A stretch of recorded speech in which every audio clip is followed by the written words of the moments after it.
Saya perlu membuka satu buku untuk memulai cerita pendek ini.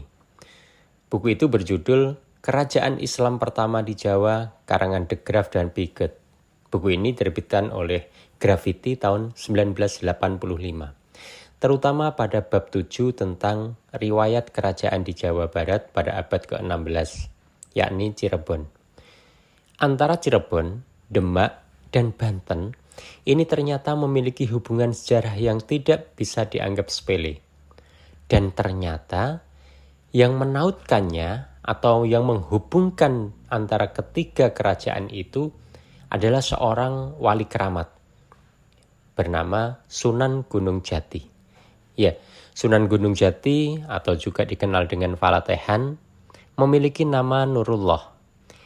Ia lahir di Pasai Aceh dan saat Pasai dicaplok oleh Portugis tahun 1521, Nurullah memilih berangkat ke Mekah menunaikan ibadah haji.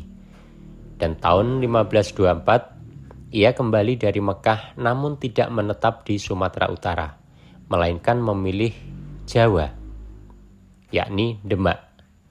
Dan Nurullah disambut hangat oleh Raja Demak waktu itu, yakni Sultan Trenggono. Bahkan sebagai bentuk penghormatan, Sultan Trenggono memberikan adiknya sebagai istri. Artinya, Nurullah adalah adik ipar Raja Demak Sultan Trenggono.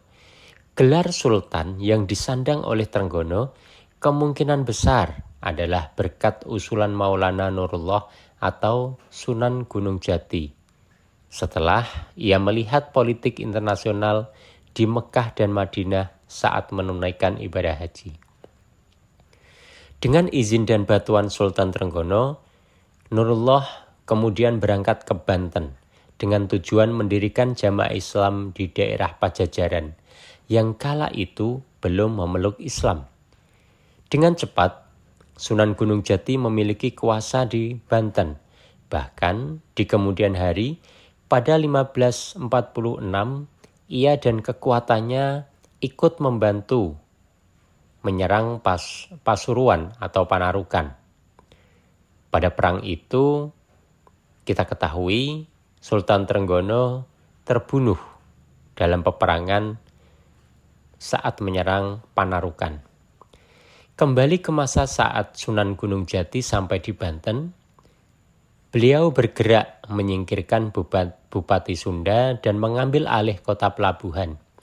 Tentu ini atas bantuan militer dari Kerajaan Demak yang kemudian dilanjutkan dengan menduduki pelabuhan Sunda Kalapa.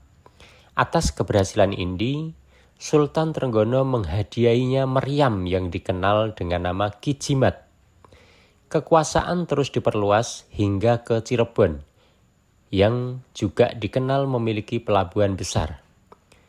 Saat berada di Banten inilah, Sunan Gunung Jati juga sering berada di Cirebon dan memiliki kuasa di sana. Ketika Sultan Trenggono telah mangkat, Sunan Gunung Jati memanfaatkan kesempatan itu untuk memutuskan menetap di Cirebon, bukan lagi di Banten. Dan Banten diserahkan kepada anaknya yang bernama Hasanuddin. Di bawah kuasa Hasanuddin, kekuasaan Banten meluas hingga Lampung dan daerah Sumatera Selatan lainnya. Waktu pindah ke Cirebon, Sunan Gunung Jati diperkirakan sudah berusia 60 tahun. Sebelumnya, Cirebon diserahkan kepada anaknya yang kedua yang dikenal dengan nama Pangeran Pasarean yang meninggal dunia di usia muda. Pangeran Pasarean ini menikah dengan anak perempuan Sultan Trenggono dari Demak. Ketika memutuskan menetap di Cirebon, pertama-tama Sunan Gunung Jati memerintahkan membangun masjid besar atau memperluas masjid yang sudah ada dengan gaya yang sama persis dengan Masjid Suci Demak. Saat di Cirebon inilah Sunan Gunung Jati beberapa kali menerima tamu bernama Raden Syahid, yang kelak di kemudian hari dikenal nama dengan Sunan Kalijaga. Bahkan Raden Syahid ini diberinya anak perempuan untuk dijadikan istri.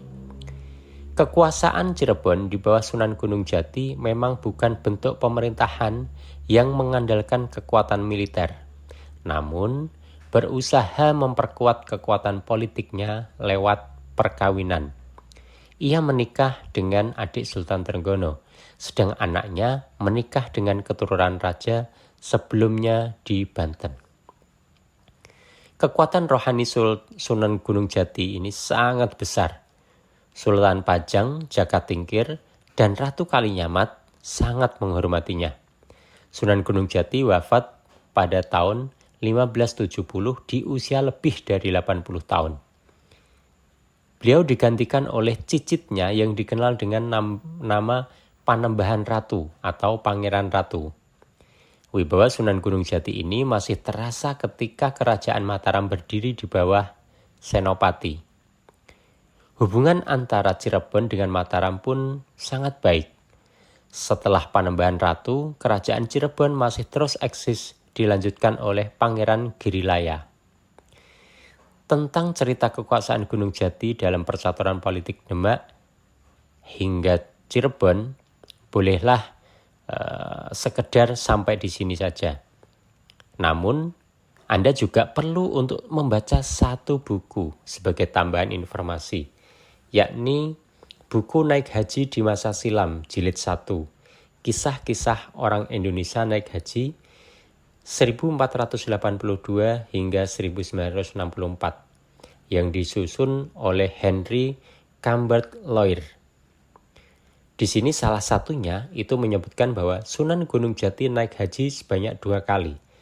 Pertama dilakukan sendiri dan kedua dilakukan berdua dengan anaknya Hasanuddin yang kelak menjadi